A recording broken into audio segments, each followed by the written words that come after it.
এখন আমরা মেক্সিকান ফ্রাইজ বানাচ্ছি। দেখছেন দেখতে কত সুন্দর, কিন্তু একদম সহজ এটা বানানো, বিভিন্ন রেস্টুরেন্টেই হয়ে থাকে। প্রথমে আমরা ফ্রেঞ্চ ফ্রাইজ বানিয়ে নিলাম, সেটা এয়ার ফ্রাইয়ে বানিয়েছি, ইচ্ছা করলে ডিপ ফ্রাইও করা যায়। তো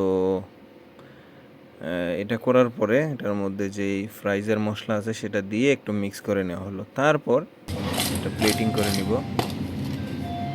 প্লেটে দেওয়ার পরে প্রথম কাজ হচ্ছে এটার সাথে কি দিবেন, আপনি চিকেন দিবেন, বিফ দিবেন, যেটা যাবে এটার সাথে সেটা। তো আমি এখানে স্মোক মিট দিব, বিফ আমার রেডি আছে অলরেডি, তো সেটা আমি এখন দিব এটার উপরে।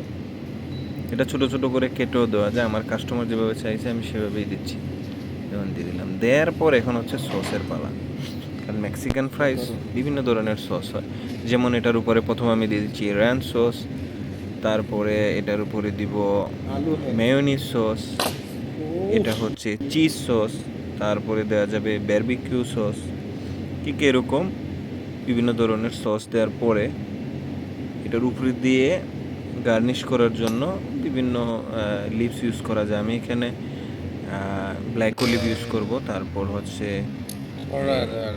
মিক্সওয়েল পেপার, যত কালারফুল হয় সেই জন্য। তো ঠিক একই পদ্ধতিতে আমি এটা রেডি করে ফেললাম, হালকা একটু জিলাপিও দিলাম। এই হচ্ছে মেক্সিকান ফ্রাইস। ভিডিওটি ভালো লাগলে লাইক শেয়ার করতে ভুলবেন না। ভালো থাকবেন সবাই, আল্লাহ হাফেজ, আসসালামু আলাইকুম।